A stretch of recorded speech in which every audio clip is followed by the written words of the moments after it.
வணக்க மக்களை எல்லாரும் நல்லா இருப்பீங்கன்னு நினைக்கிறேன். இந்த நாள் இனிய நாளாமேட்டு உங்களுக்கு இன்றைக்கி நம்ம வந்திருக்க இடம் பார்த்தீங்கன்னா திருப்பூர் கோயில்வெளி பஸ் ஸ்டாண்ட் தாங்க வந்திருக்கோம். இங்கே வந்ததுக்கான காரணம் என்னென்னா, இதுக்கு முன்னாடி நம்ம Tiruppur old new bus stand video shoot பண்ணியிருக்கோம். அந்த வீடியோவில் சவுத் தமிழ்நாடு போகக்கூடிய பஸ்ஸஸ் எதுவுமே வந்து நான் அந்த ஷோ பண்ணல. அப்புறம் தான் எனக்கு வந்து ஒரு விஷயமே தெரிஞ்சு, திருப்பூரில் கோயில்வெளி பஸ் ஸ்டாண்டுன்னு 3வது ஒரு பஸ் ஸ்டாண்டு இருக்குன்னு சொன்னாங்க. அங்கேருந்து வந்து சவுத் தமிழ்நாடு போகக்கூடிய பஸ்ஸஸ் லைக் இந்த மதுரை, திருச்செந்தூர், தூத்துக்குடி, கன்னியாகுமரி, நாகர்கோவில், திருநெல்வேலி, விருதுநகர், தென்காசி, இந்த சவுத் தமிழ்நாடு போகக்கூடிய பஸ்ஸெல்லாம் இங்கேருந்து ஆப்ரேட் பண்ணுறாங்கன்னு சொன்னாங்க. ஸோ ஃபர்ஸ்ட் ஆஃப் ஆல் அந்த ஃப்ரெண்ட்ஸுக்கு நான் வந்து தேங்க் பண்ணிக்கிறேன். ஏன்னா அவங்க தான் அந்த கமெண்ட்டில் லீவ் பண்ணியிருந்தாங்க. அது மூலயமா எனக்கு அந்த ஒரு விஷயமே நான் இந்த இடத்துக்கு வரும்போது மணி கண்டிப்பாக ஒரு 4 மணி இருந்திருக்கும்.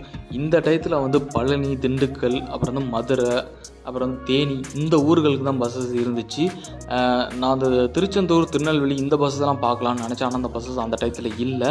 மேபி இந்த நைட் டயத்தில் அப்போ தான் இந்த பேசஞ்சர்ஸோட டிமாண்ட், இந்த ஊர்களுக்குலாம் அதிக டிமாண்ட் இருக்குன்றதுனால அப்போ வந்து இந்த பஸ்ஸெல்லாம் ஆப்ரேட் பண்ணுவாங்கன்னு நினைக்கிறேன். ஏன்னா வேறு எந்த ஒரு ஷெடியூலுமே என்னால் பார்க்க முடியல, அந்த எந்த ஒரு ஷெடியூலும் இல்லை.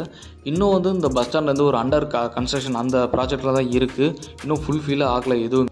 ப்ரீவியஸ் இயர் ஜூன் மந்தில் தான் அந்த பஸ் ஸ்டாண்டோட ஒர்க்கை ஸ்டார்ட் பண்ணியிருக்காங்க. கிட்டத்தட்ட 26 கோடி மதிப்பீட்டில் தான் அந்த பஸ் ஸ்டாண்டோட ஒர்க்கு ஸ்டார்ட் ஆயிருக்கு. 42 பஸ் பேஸ், 35 ஷாப்ஸ், அப்புறம் வந்து 550 வெஹிக்கிள்ஸ், இந்த 2 வீலர்ஸ் பார்க் பண்ணக்கூடிய அந்த லாட்டு, இதெல்லாம் தவிர்த்து இந்த தாய்மார்கள் பாலூட்டும் அறை, அப்புறம் வந்து இந்த போலீஸ் கண்ட்ரோல் ரூம், அப்புறம் வந்து போலீஸ் பர்சனலாக ஸ்டே பண்ணுறதுக்கான அந்த ரூம்ஸ், இதெல்லாம் வந்து இந்த பஸ் ஸ்டாண்டில் வந்து ஏற்படுத்தப்படும்னு ஒரு சிவிக் பாடி அறிவிச்சிருக்காங்க. திஸ் 2024 கண்டிப்பாக இந்த பஸ் ஸ்டாண்டோட ஒர்க்லாம் கம்ப்ளீட் ஆகி மக்களோட பயன்பாட்டு கண்டிப்பாக வரும்னு சொல்லியிருக்காங்க. நான் வந்து சில ஆர்டிகல்ஸ்லாம் படித்தேன். அது மூலியமாக அந்த விஷயம்லாம் தெரிஞ்சிச்சு எனக்கு. இந்த பஸ் ஸ்டாண்டோட ஒர்க்லாம் முடிஞ்ச பிறகு திரும்பி நம்ம வருவோம் இந்த ஓப்பனிங் செரிமோனிக்காக. அங்கே வந்து பார்க்கலாம் எப்படி அப்போலாம் இப்போ பார்க்குறதுக்கும் அப்போ பார்க்குறதுக்கு எவ்வளோ வித்தியாசமாக இருக்குன்னு சொல்லி ஒரு கம்பேரிசன் வீடியோவை கண்டிப்பாக போடலாம்.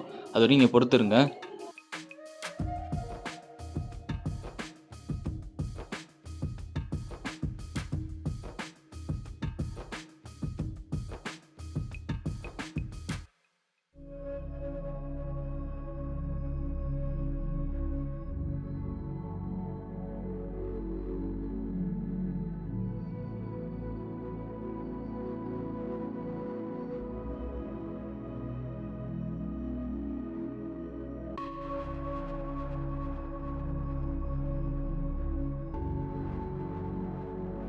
ஓகே ஃப்ரெண்ட்ஸ், இந்த வீடியோ உங்களுக்கு பிடிச்சிருக்கு நான் நம்புறேன். பிடிச்சிருந்தா லைக் பண்ணுங்கள், ஷேர் பண்ணுங்கள், கமெண்ட் பண்ணுங்கள். முக்கியமாக சேனலில் சப்ஸ்கிரைப் பண்ணுங்கள் ஃப்ரெண்ட்ஸ். 99% ஆஃப் பீப்புள் சப்ஸ்கிரைப் பண்ணாமல் தான் பார்த்துருங்க. சப்ஸ்கிரைப் பண்ணிட்டு பார்த்தீங்கன்னா எனக்கு ஒரு மோட்டிவேஷனாக இருக்கும். நம்ம சேனல் நெக்ஸ்ட் லெவல் கொண்டு போகிறதுக்கு உங்கள் கையில் தான் இருக்குது. தேங்க்ஸ் ஃபார் வாட்சிங்.